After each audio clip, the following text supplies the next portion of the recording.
that in order to know God's will in your life, you need to have no will of your own. And I thought in my young mind, how is that even possible not to have a will of your own? Anyhow, I tried it out. That is a snippet of our podcast today. Hey there, Maureen Chana here, founder of the Mindsight Academy, neuro coach to executives, leaders, entrepreneurs, and a neuro leadership trainer using insights from neuroscience to help you deliver results by learning to work smarter, be in control of your brain, manage yours and others' emotions, change behaviors, flourish, and exceed expectations. Welcome back to another episode of Lead to Excel podcast. I am so thrilled to be with you today because we have a special guest. But before we get into that, remember to subscribe to this podcast wherever you listen to it, because it will help other people find it and give them the opportunity to understand how they can rewire their own brain to enable them achieve their goals. So without wasting any more time, grab your cup of coffee or your drink or whatever that might be. Put your feet up and listen in. We are back again with a new episode of Lead to Excel podcast. And I've got a special guest with us this week. This lady I met quite a while ago. Virtually, we've not met in person yet, but we will soon. And she is just such an amazing lady. And you'll see what I mean when we get into this podcast today. She talks a lot about a subject that is so dear to me and that I would say is really important for every single person. We're talking about purpose. If it's something you've heard about, you've read about, you know, something that you've been thinking about in any way, listen to this podcast because you're going to get new insights about what it means. So who am I talking about? Nadine Collins. Welcome to Lead to Excel podcast. Thank you so much for having me, Maureen. So I'm just going to introduce you a bit and then we're just going to dig a bit deeper into who you are. So Nadine Nadine Collins holds a PhD in education with an emphasis on administration in higher education. She holds a master's degree in education psychology and an undergraduate degree in behavioral sciences with an emphasis in psychology. She's published numerous academic and theoretical articles on marginalized groups, especially women. Dr. Nadine helps women build their speaking platforms and writes and publishes world-class books through her one-to-one and group coaching programs. She's had ongoing programs on 2 international Christian TV networks and is the author of 8 books. Incredible. Now, one of the ones we are going to be talking about is her latest book, which is titled The Pursuit of Purpose, a guide for faith-based women to break free from indoctrinations. That is powerful. Now, I think I was talking to her before we actually started the podcast on her helping me actually write my own book. So if it's something you're thinking about before we get into the podcast, you need to start, making a note so that you reach out to her because she definitely will help you. So Dr. Nadine, it's so great to have you on the podcast today. Yes, I'm really excited to be here with you today. So let's kind of go back a bit to your early years. I actually read in your book that your mom had you when she was 16. That is incredible. So tell us a bit about your childhood. Yes, so my mom had me at 16. I'm the first of, as I put it in the book, 14 pushes to give life, but she had 12 of us. I think she lost one prematurely and another, I think maybe lasted a day or so. But I'm the first of 12 of us. Had me at the age of 16, very much lovey-dovey. She and my dad, I guess they were young and in love. And she said she was really excited to be pregnant because I asked her, what was it like for you to, give birth at such an early age? Like, what was the motivation for that? And she said to me, while growing up, most of the people around her were having kids and she wanted to have a kid as well. It reminds me of growing up. I mean, people had dolls. We wanted a doll. I mean, a child is a whole other thing. But she was Exactly. like, she wanted to have one, but I guess she never expected that, I guess, giving birth would have been so painful. And I came early as well. I came at 7 months. So I was a premature baby. And that was that. And I grew up with my grandmother because she and my dad, they were so young, they got married, and my dad migrated to her birth country because she was born in Barbados. My dad is from St. Lucia, but she was living in St. Lucia. Daddy migrated to Barbados. Mom was still in St. Lucia and so on. And on one of his trips, he took me from my mom and brought me to my grandmother. He told her for a weekend, but then gave me to my grandmother to raise me. So that is a little bit about my early childhood. Oh, thank you so much for that. That is incredible. And I agree with what you said. Most people want a doll when they're young, but to actually want a baby. But no, that is so cool. Right. Now, so you said that you went to live with your grandmother. Before I come to that, where do you live now? I live in the US right now. So you're in the US now. Yes. So when you went to live with your grandmother, where was this? That's in St. Lucia, where I grew up. Okay. Yes. So that's where you grew up.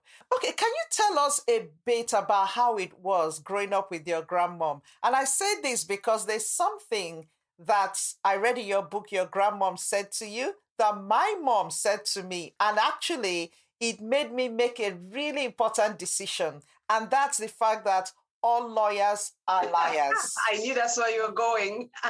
Yes, I really wanted to be a lawyer when I was growing up, but this put me off. It literally scared me. So tell us, how was it growing up with your mom, with your grandmom? Growing up with my grandmother, honestly, I believe is the best gift that I could have received.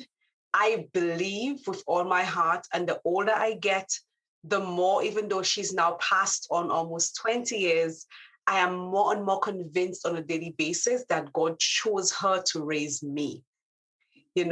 I know that because of the example that she set for me, and a lot of the woman that I am today is influenced by her lifestyle. So, for example, I speak a lot on prayer. I have a program on 3ABN, that's a Christian International TV station, on prayer. I have written 5 books on prayer. The 6th one is now finished editing. It's just on my computer waiting for me to give it time to read through after the editing process, and I will get it out this year. A lot of what I speak on about prayer is influenced by my grandmother's lifestyle because she was a woman of prayer. And I looked at her, Maureen, many times, just the way that she felt so special and important. She would say things like this. She'd be like, I feel as if I'm God's only child. Wow. As if, God was just spending so much time with her. And she felt that. And she made her time with God also really important. I remember her dressing up, putting on a powder. Back in the day, they had these big powder puffs. And she'd have that puff there and well dressed and to meet with her God. And I looked at her. I also look at her lifestyle. We grew up in the home where, my grandfather had died. And so she was like the sole winner. She took care of her home with her kids, her grandkids, an extended family home. And even though she had such a meager salary, we never had any lack. In fact, every Friday when I come from school at 12, I had to go out into the community for years to distribute bread to people who were shut in. That's old folks who couldn't go out and stuff, and to other old people every single Friday of my life. And when it was holidays like Christmas, she would cook and our doors would be open so that anybody passing on the streets could get something to eat. There was always abundance. Every time we had to go out, they would make us new outfits because there were machines at home. And so we always had nice outfits and everything. And so I could not understand as a child how a lady who is working at a bakery, barely has money, double tithing her money, by the way. Wow. She used to double tithe her money, and we were blessed. And so I knew that there was something special about this woman. And I looked at her and I was jealous. And I'm like, I want that too. I want to feel as if I'm God's only child. And so that is the greatest example that I could have had growing up. A woman who loved God so much, who had so much faith, and who believed so much in the power of prayer. Even now, what I do is mainly focused on prayer, even though I speak a lot on purpose, but there's always this prayer foundation in it. And a lot of that was influenced by my grandmother. Wow, wow, wow. That is amazing. She just sounds like an incredible woman. And, when you talked about, in fact, as you're talking about her, I could just see my own mom, because she was just a woman of prayer. And it really has an impact on children when when you're brought up by someone that really prays, that truly understands what praying is about. So Mm-hmm. that is simply incredible. So with what the way you've described her and the impact that she had on your life, can you tell us how that then shaped you in terms of decisions that you made? Either the courses you read, but how it kind of shaped your life and has really brought you to where you are today. Okay. First, I would want to. You had asked me about the lawyer thingy that I wanted to be Aha, a lawyer. yeah. So growing up, I wanted to be a teller at the bank. I wanted to be an air hostess and a lawyer. These three things. So one, I worked at a bank. I was not a teller, even though one day I did help, but I worked at a bank as an admin assistant. I've traveled to 78 countries, hundreds of cities globally. The lawyer part I have not done, and honestly still desire to study law. It never left me. It was always there in me. In fact, when I was working on my PhD, I remember some colleagues saying to me, Nadine, why are you in education? You should be a lawyer, to the point that one of my classes, code organization and law, every time my professor would be teaching that course, she'd always call out to me, Nadine, can you explain this to your colleagues? Can you explain that to your colleagues? And almost like a cycle that was just meant to be, I actually now teach that same class part-time, school organization and law, to master's and PhD students. So the dream that I had never left.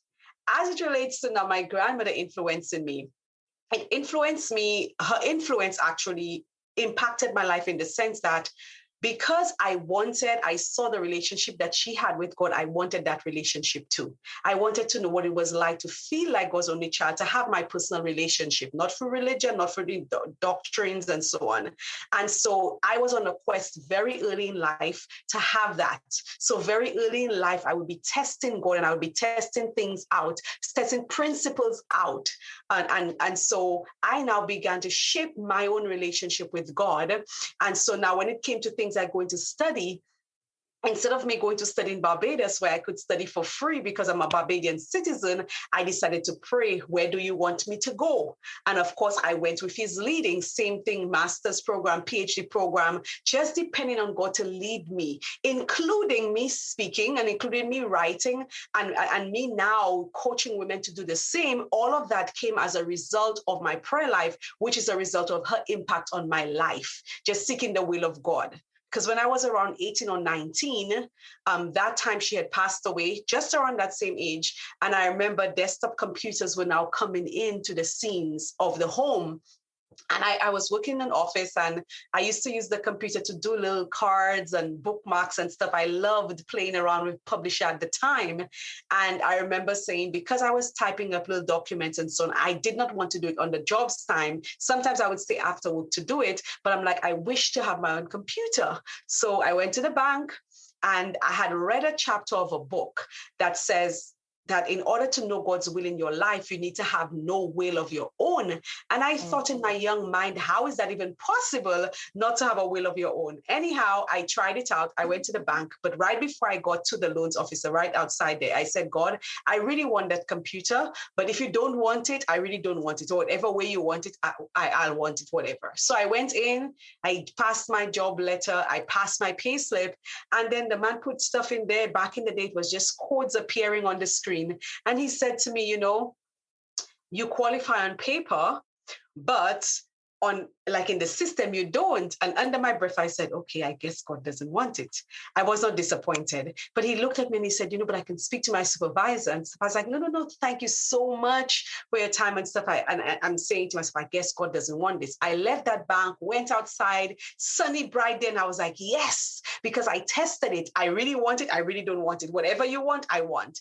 And 2 weeks later, a couple that I would assist in typing legal documents came to my office and said to me, so Nadine, how did things go? Did you get your computer? And I said to them, no, I didn't get it. They say I didn't qualify. And right there, they said, you know what? Since you help us out so much, we want to give you half of the money, 50% of the money that you need, whatever the cost of the computer is, we'll give it to you. That is when I got addicted to just seeking the will of God. And that is what led me my entire life into how I go about doing things, including what I focus on business-wise. Wow, Nadine, that is just powerful.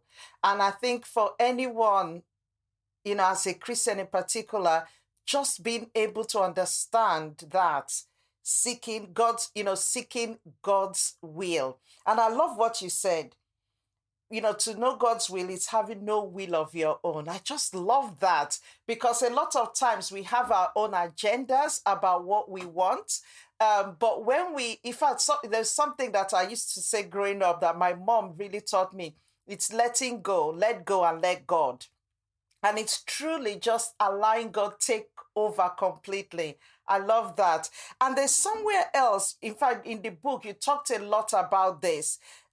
When you heard the voice of God that led you when you were going to get, I think it was renting an apartment, and that talking about the yellow house. Honestly, if you really need to go and read this book.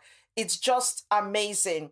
The stories of how God answered you, how you sought His voice, and He led you through. So I'm going to bring us to one question before I come into purpose is, why did you study education? Because you went from working in the bank to then going into education. Why was that? Yes. So the first thing is that while I'm growing up, even though I had a good job at the bank, all of my friends at the time were going off to school, Everybody's going to college. Some of my friends came back from college, and I was at home working 9 years. And I remember one specific Sunday morning, waking up, and in my head, I'm just hearing, like something is playing in your head over and over again. I'm hearing the name of a university in Trinidad, Caribbean Union College. It was just playing in my head over and over again. And I recognized that this was God leading. And I called a lady who I call Auntie Linda, who's like a mother to me. And I said, Auntie Linda, I believe God wants me to go. And I told her, and she began to scream on the phone. And she's like, thank you, God, you answered my prayer. And so I took it as God leading me there.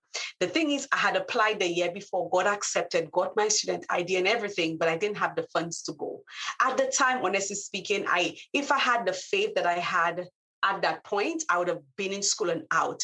But I had to develop that faith over time. So by now, even though I didn't have everything in place, I was able to now leave and just go to school. So I went there. That's how I ended up doing the psychology degree and so on.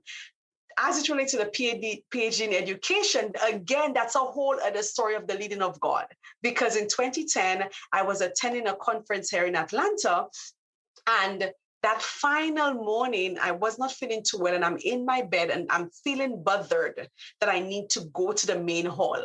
And I'm there laying down, I'm thinking I'm not going anywhere. I'm just trying to stay warm. And I just felt like I needed to go. You need to go. And I keep getting that nudging. So I got up from the hotel, walked about half a mile to the place, that big Congress hall, walked straight down, was going across and walked straight out just to say, okay, Lord, I came, now what? Which is literally what happened to me when He sent me to study in Asia. I got on the airport and I just began to cry immediately. And I'm like, I'm here now, what? It's like I'm being compelled by Him just to do what I had to do, what it is I had to do. Same experience happened to me going to Lagos recently. I didn't want to go. And it's like He was pushing me and pushing me and pushing me. And I arrived and I tell Him, okay, I'm here now. What am I doing here? So it's just like, just going where he's leading. And the truth is, Maureen, if we want God to lead us, we have to understand that he will lead us in little things, and then we'll get the bigger tests. Some of us, if we don't pass this little tests where he's leading in these little ways, and so that sets us up for the major moves that he would want us to make, right? And so now here I am in this place, and I'm passing, and I see this university there. Of all of them, I stopped and I asked, do you have a PhD in education? Do you have a PhD in theology? They said yes. I signed up. The thing is, I had been praying already because I didn't want to do a PhD. He led me there. I tried to fill out the form. When I finished, everything disappeared. The lady came back. She assisted me. And I wasn't taking anything on that trip because I was heading to a cruise right after, right? And so that day, I took from her a keyring and a little sticky note and a small calendar. And so I left, I finished that conference, went on a cruise, went back to Trinidad. And one Friday, I was heading to the president's office, and the Spirit impressed me to take that little pad. I had so many notepads because I had done recruitment for the institution, and I had from all different universities all over the world. But I went with that one, and I'm speaking to the president. He said, have you considered the Philippines? And I'm like, huh? He's like, there's a really good institution there. It's owned by the General Conference. They have renowned world professors, etc. But I don't remember the name. Maureen, you won't believe the pad that the Holy Spirit impressed me to take. All I did was take it out. There was no name. There was only a logo. And I said, is that it? And he said, yes, that's the one. No name, no inscriptions, just the logo. So I got confirmation. When I teach on prayer and in my books, I talk about the idea that prayer is about confirmation. So I got it that this is what he wanted me to do. This is where he wanted me to go. So it wasn't an area I chose, including my doctoral research focus. I didn't choose that area. From undergrad, I was studying special ed was my focus. I was in the honors program in undergrad. My research thesis for undergrad in the honors program was on the need for speech language pathologists in St. Lucia. My master's, I focused heavily on, these special ed needs, etc. Again, on speech pathology. And I'm thinking in my PhD, my research focus was going to be on that same area. So all of my papers, every class was focused because I already had research from undergrad, then through master's, now PhD. And all of a sudden, the person who was my advisor upped and left, had no meeting, anything with me. And I was left like open. And now left open, he was able to lead me, and he led me to women in top leadership. So it was not even my choice, so yeah. Wow, that is just amazing. There's this scripture that says the path of the righteous is ordered by God. And that is so true. In terms of prayer, because you talk a lot about prayer,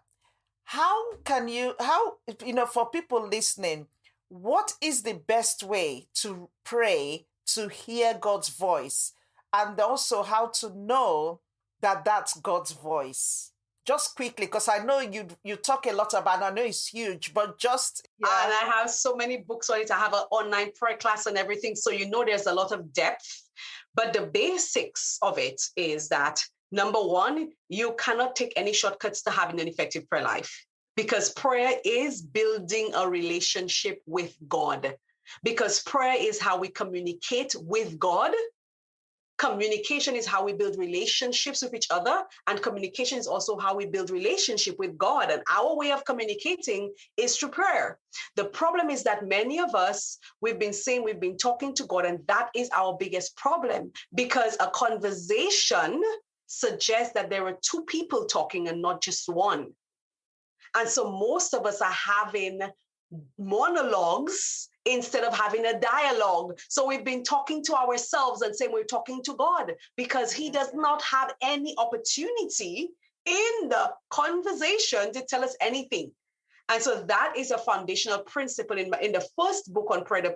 I deal with the foundational principles of prayer, because most of us take it for granted that because we can say the right words, because we can repeat the prayers people taught us, that we're praying, not recognizing that it is actually a conversation with God and not a monologue. And so if we just begin to change that and begin to practice listening the same way we practice listening when we have to learn how to listen when other people are speaking in a conversation, it's the same. So I'll give that one foundational principle as one of the ways to shift things, recognizing that it's a conversation, a two-way conversation, a dialogue, not a monologue. So it means we need to begin to practice silence. When we've spoken, begin to practice silence so that we can begin to know the voice of God. It will be challenging at first, because our heads are so filled with noise. You have to quiet the noise in your mouth, so you shut up, but then there's so much happening in your head that's not shutting up. And so we have to practice getting all of these things out, practicing silencing the mind, so that we can now begin to hear and discern that voice, because there are many voices out there. And so it takes practice, but it's doable. And if anybody's interested in the prayer series, I can send you details that you can share, because they can get their prayer books as well. Because when you change the way you pray, then you're changing your life. Yeah. And the only way to discover purpose, if you're truly intentional about living out the reason why you're here in the world, you will need to change the way you pray. Because otherwise you'll be figuring things out on your own. You will be doing things maybe that you like, but it may not necessarily be your purpose. But your prayer life is going to help to shift the compass for you, so that you can find yourself in the center of what you are here to do, the will of God for your life, your divine purpose. And he will also give you strategy to live it out and to be successful in it. Because I tell my clients all the time, prayer is my number one business strategy. That is where I get all of what I need to be doing from him. And that's the best strategies that I can ever get. So I hire coaches, I do stuff to help me. But ultimately, the guidance that I need is from God, to be able to know what to do, how to do it, when to do it. Oh, wow. A lot. You dropped a lot for us there. That is so cool. That is so cool. You did actually take us into purpose. And I don't know if we're going to be able to answer this question, but I think it's something I would love to come back and do another podcast with you.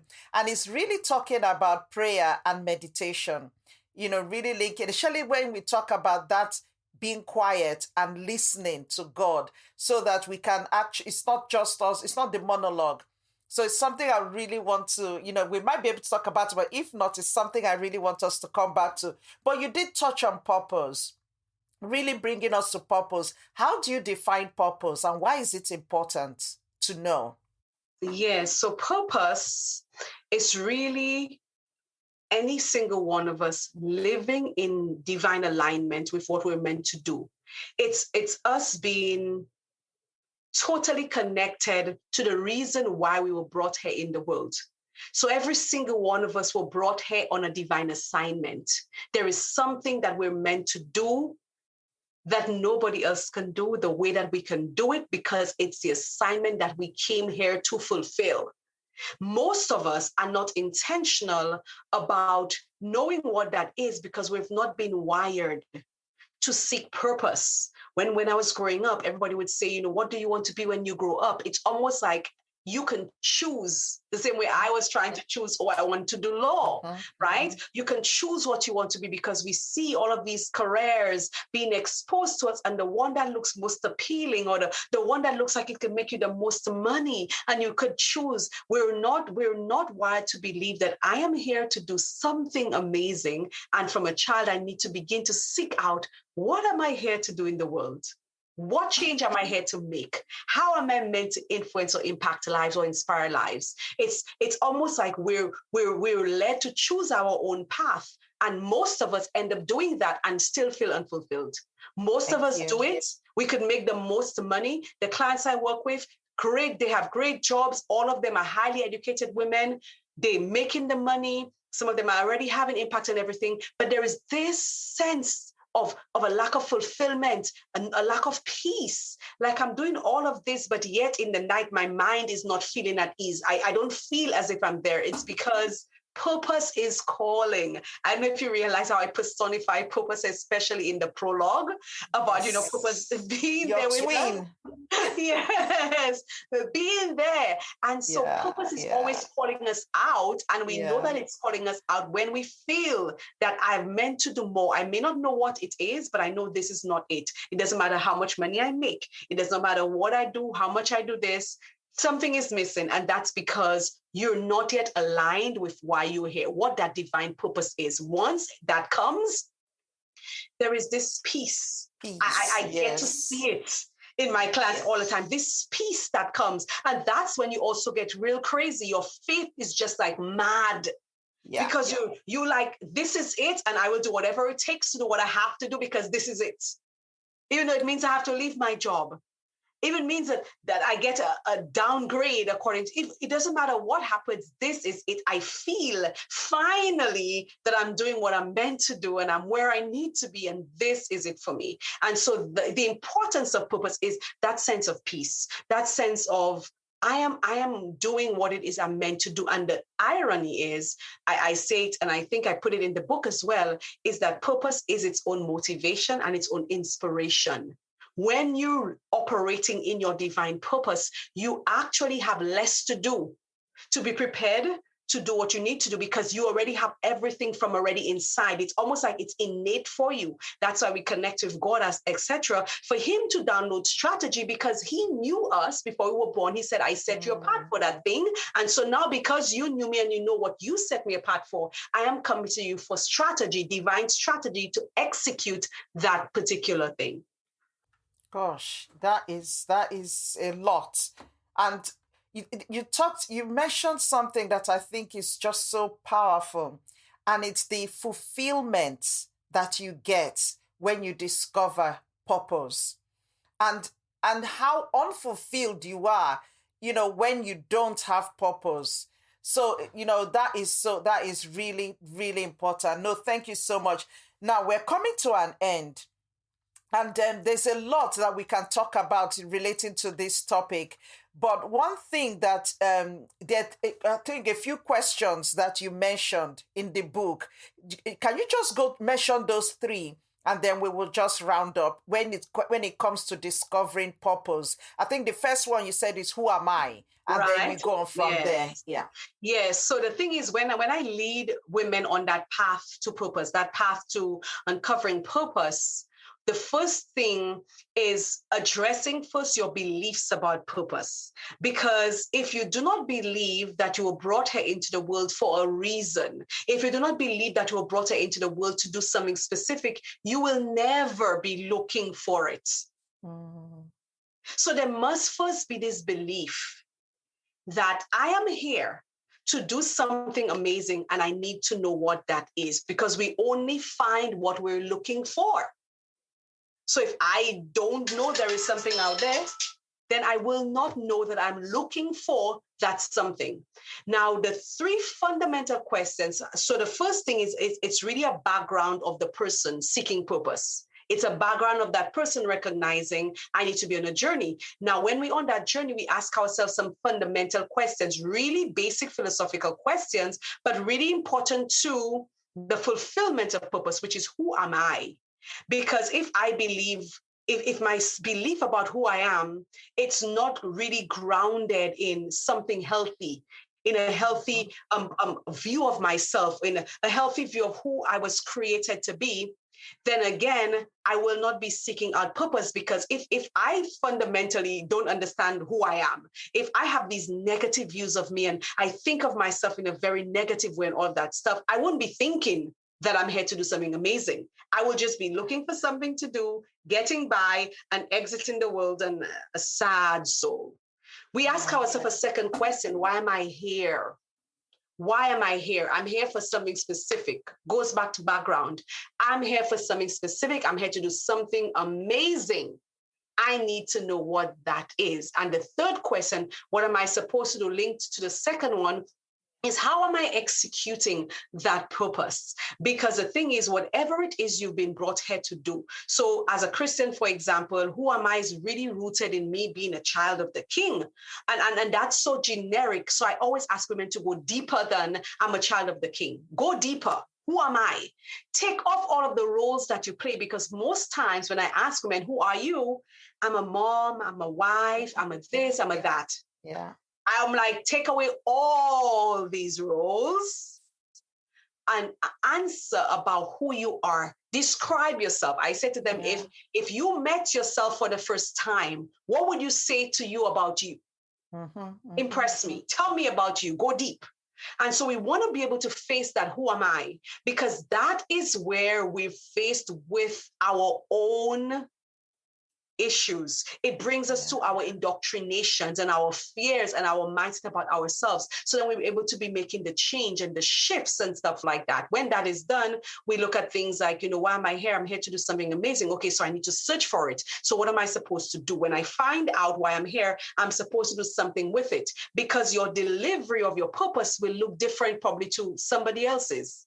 And Absolutely. So while we learn from anybody else or from every and anybody else, the way that we deliver purpose to the world will be guided by our midwife. Sometimes I call myself a midwife to my clients, but ultimately it's really about God and how he leads and who he probably leads you to help you to get the help. But it is something that we have to be very intentional about, because purpose is always there, but we're so accustomed of the frills of life, our education, our background, our experience, our service, our this, our that it will not just come and show up. Although when we find it, we'll realize it was there all along, because all of the dots are now connected. Oh, now I see why. And that's why I want to just say to any woman listening is that everything that you have been through in your life, don't think it's going to go to waste, because maybe even now as we're speaking, you're probably feeling like, I kind of feel what I was supposed to be doing. And one of the questions, because I studied, when I did Ed Psych as my master's, I also did a training called Brief Solution Focused Counseling. And one of the questions that I took from that model that I now use when I do discovery calls is the miracle question, helping women to now visualize, if a miracle happened to me when I went to sleep tonight and I wake up to my miracle, what does that miracle look like? That's one of the questions that really helps me to get them there, apart from a bunch of other questions that I would have had. And I believe the final chapter 21, I almost made it like a worksheet where women can go through and fill out to really help to bring them to that place of what that divine purpose might be. And then, of course, the next step would be about how do I execute what it is I'm meant to do.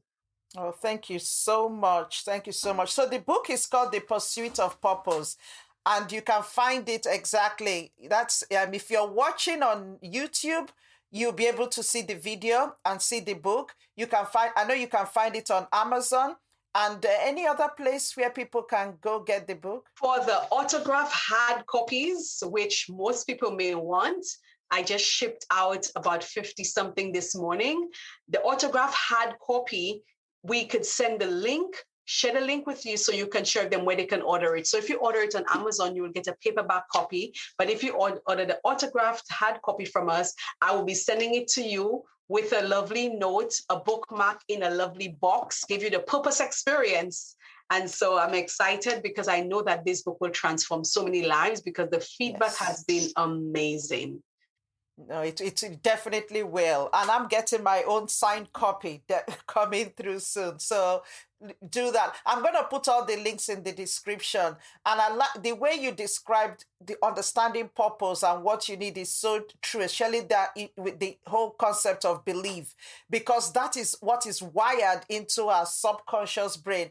And for us to really understand who we truly are, we've got to go really deep. But to get there, we've got to start, identifying all the limiting and wrong wiring that has already occurred, so that we can remove that and really get to that's what God has already put there for us from the beginning. Thank you so much. Thank you so much, Nadine. It's really been a joy really speaking to you. Just quickly, can you just tell people how you work with, so if they want to work with you, what does that look like? And I'm going to put all the links in the description, but just describe it. I know you do coaching, you do classes, so if you could just tell us quickly. Yes, thank you so much, Maureen, also for this opportunity even to share that information. So I currently work with women in live groups. For example, I have 2 group coaching programs. One of them is called the Speaker Mentorship Group Program, where I work with women to build their speaking platforms. So I believe 2021, I worked with 20 of them. I'm 18 in the group 2. one-on-one, but I work with groups. This year I've done 2 cohorts. I'm in the second cohort right now, helping women build their speaking platforms. These are women who have stories to tell, who have messages that they didn't even know was there, and just bring that out so that they can actually become visible, that they can become credible on their topics. And I also work with women to write their books. So we're getting ready to start a new cohort in our book program soon, I believe sometime next month, October. And so it's really helping women do that. In addition to that, I have a certified prayer counselor class that anybody can do the class. We have it there. They do it on their own time. And I tell you, this again is what shifts the pole for women in any of my programs. Also have Runway to Soar program, which really helps with women to deal with themselves, dealing with the who am I, the first module, dealing with issues of fears, of mindset, and anything else that'll prevent them from getting to where they want to. And the latter part deals with more business focused things like, knowing how to stand out in the marketplace that's actually crowded, knowing how to soar on social media. So it's a basic business building program, but they also have access to the prayer class. And so in all of my programs, people also have access to the prayer class as well, because again, it's foundation to where you're going to go. And so I work with women in those capacities as a coach in speaking and in writing their books, and also have these other programs that they can get. Have other books, the books on prayer and so on. And also this one here, The Pursuit of Purpose, which we were talking about today. And they can visit my website, nadinecollins.com. That's www.nadinecollins.com. And if anybody, interested in, building their speaking platforms or writing their books and so on, they can reach out to me at nadine@nadinecollins.com, or just find me on social media. I'm everywhere except Twitter. And so you can find me. Oh, thank you so much. I'll put all the links in the description so that people can reach out to you. And it's been a great pleasure having you on this podcast, Nadine. What I'll say is you are one busy lady. You really are. And honestly, God is your strength. Keep soaring. You are doing amazing work. And it's just such a pleasure meeting you. I'm looking forward to receiving my signed copy of your book. It's because I've read it. I've got it on Kindle and I've read it, and it's just amazing book. So thank you once again. Thank you for coming on to Lead to Excel podcast. Thank you so much, and thanks for having me. I pray much blessings upon your work, that you continue to transform lives as you lead people to excel. Thank you. Thanks so much. Okay, 3 things before we finish today. Have you subscribed to this podcast? If you haven't, make sure you click that subscribe button wherever you listen to this podcast, because once you subscribe, you will not miss an episode. And as usual, if you have a topic you would love me to speak about or bring a guest on, do let me know by leaving a review. Finally, do have a fantastic week. And remember that you are limitless. So I look forward to seeing you in our next episode. Bye for now.